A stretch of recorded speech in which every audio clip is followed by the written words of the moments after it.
Well, Mississippi Republicans are on the brink of nominating yet another extreme right-winger as their standard-bearer for the United States Senate. Chris McDaniel's his name. He leads 36-year incumbent Senator Thad Cochran right now by half a point, 49.5 as of last night for him, 49% for Cochran. Can't be closer than that. Because both candidates are under 50%, however, there needs to be a runoff 3 weeks from now. A runoff most observers now say the Tea Party candidate tends to win. But McDaniel has some radical positions on the right the Democrats hope they can exploit in the fall, I think nationwide.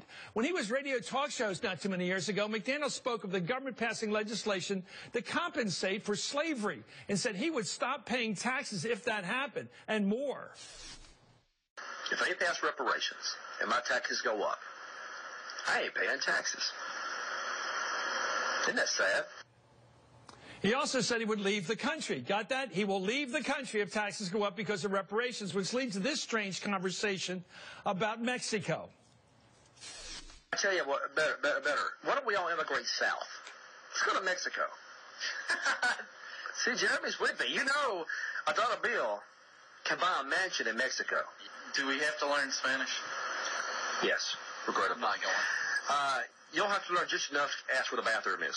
No, I'm still not going to Baños. that language. Baños, that's what you say. Do you have a sister? How do you say that in Spanish, Jeremy? What about mamacita? Mamacita works. I'm an English-speaking I have no idea what it means, actually, but I've said it a few times just for, fun. And I think it basically means, hey, hot mama. You're a fine-looking young thing. Don't expect his vote for immigration reform. Anyway, and here is his general view about the Democratic Party. What does a party that supports the homosexual agenda have to say about morals? The party of sex on demand, the party of Bill Clinton, the party of Monica Lewinsky, the party of Ted Kennedy. What do they have to say about morals?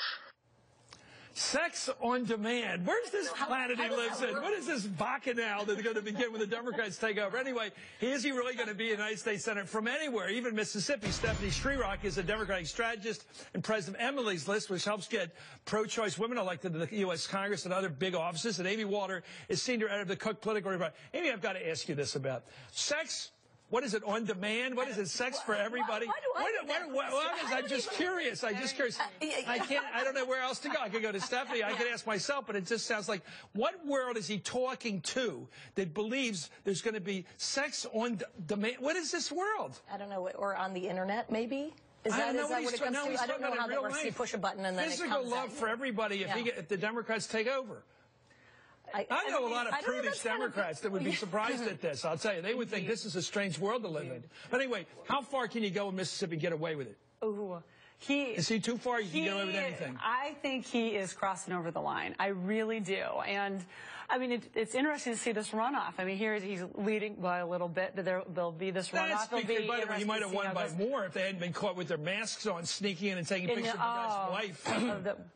That's very, very true and outrageous, But we do, what we're going to see in the next 3 weeks, because the turnout's probably going to be lower in the runoff. That usually happens. Is going to be more right. We're going to hear more things actually coming out of both of them.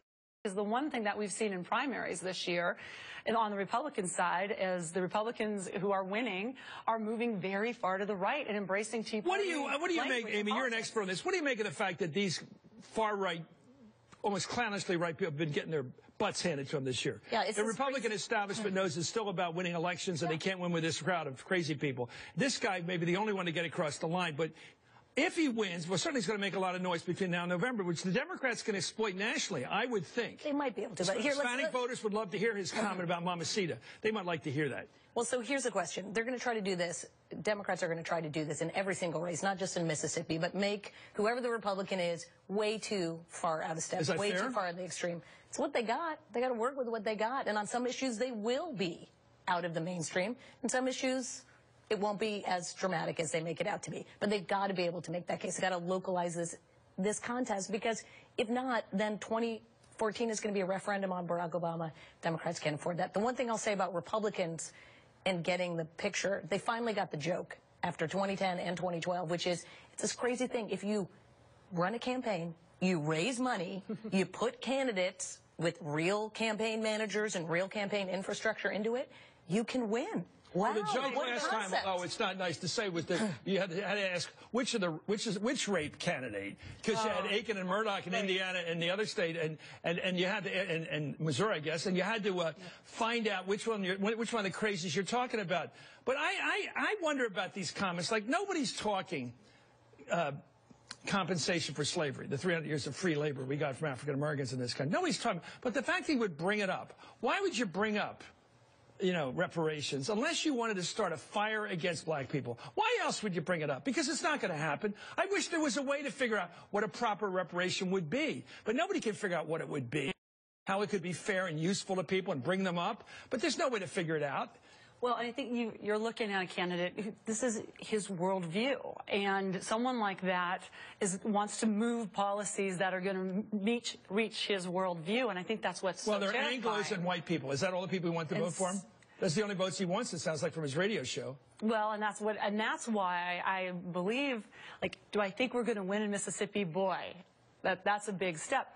But all of a sudden, you could see a Senate race that is competitive in Mississippi. He is out of the mainstream of that state. He is way out of the mainstream of the rest of the country. And you're right. You think Mississippi's not ready for this guy? No. You think he's too far for Mississippi even? I think he is too far. I'm afraid that they will not vote Democrat down until we get rid of the civil rights laws and the voting rights laws and everything else. It's going to be about the candidates, and it's going to be about... The last Democrat to win a Senate race, I don't want to rain on the parade. Fair because it'd be fun if the Democrats won it. But let's face it, John Stennis, who's as right-wing as any Republican today, these Dixiecrats changed their party label and didn't change anything else about them. Right, but our candidate down there, is going to make this about the state of Mississippi. It's not going to be, as long as it's about the people of Mississippi and the economic needs of Mississippi, which is really what this election is going to be about, then this guy's way too far right. And nationally, the policies that he wants are the same policies economically that Tom Tillis wants and Georgia and Mitch McConnell and the Republican Tea Party.